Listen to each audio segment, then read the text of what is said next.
Sesudem sebelumnya dilimpahkan oleh pihak penyidik unit tipikor Polresta Palembang, berkas perkara 4 tersangka kasus korupsi Tugu Tapal Batas Banyuasin Palembang dilimpahkan oleh pihak Jaksa Penuntut Umum Kejari Palembang ke Pengadilan Negeri Palembang.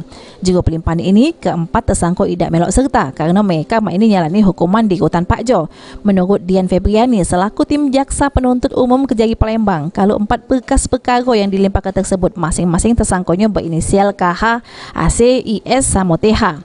Pembangunan gerbang batas kota Palembang Ogan Ilir.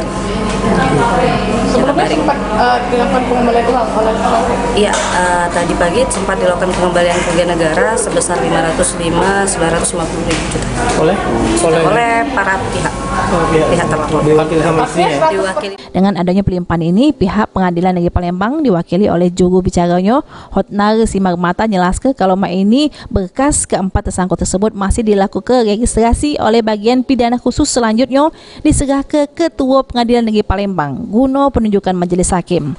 Juru kasus korupsi Tapal Batas Banyuasin Palembang, negara sudah mengalami kerugian sebesar 505 juta rupiah. Aji Delia, PAL TV.